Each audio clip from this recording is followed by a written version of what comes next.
জাতিসংঘে দুটি মানচিত্র দেখালেন নেতানিয়াহু, যেখানে কোথাও অস্তিত্ব নেই ফিলিস্তিনের। এটি যেন ফিলিস্তিনের অস্তিত্বকে অস্বীকার করার এক অভিনব কৌশল।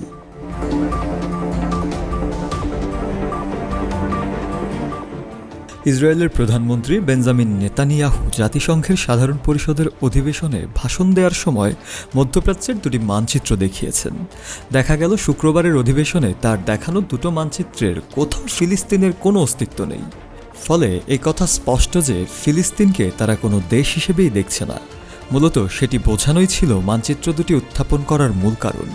সংবাদ মাধ্যম এনডিটিভির প্রতিবেদনে বলা হয়েছে, ইসরায়েলের প্রধানমন্ত্রী বেঞ্জামিন নেতানিয়াহু তার ডান হাতে কালো রঙের চিত্রিত বেশ কয়েকটি দেশ দেখান, যেগুলোকে অভিশপ্ত দেশ হিসেবে উল্লেখ করা হয়েছে। এই অভিশপ্ত দেশের তালিকার মধ্যে রয়েছে ইরান, ইরাক, সিরিয়া ও ইয়েমেন।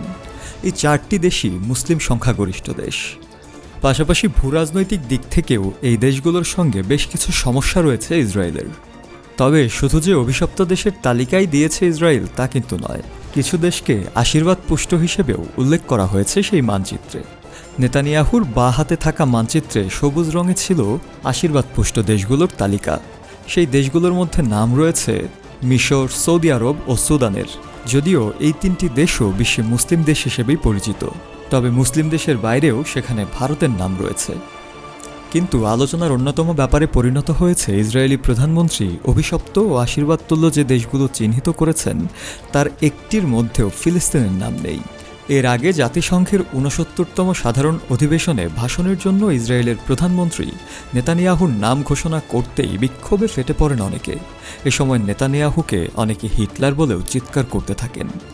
এরপর তাদেরকে শান্ত হওয়ার আহ্বান জানান অধিবেশনের সভাপতি। এসব ঘটনার প্রেক্ষিতে নেতানিয়াহুর ভাষণ প্রত্যাখ্যান করে অনেকেই ওয়াকআউট করে চলে যান।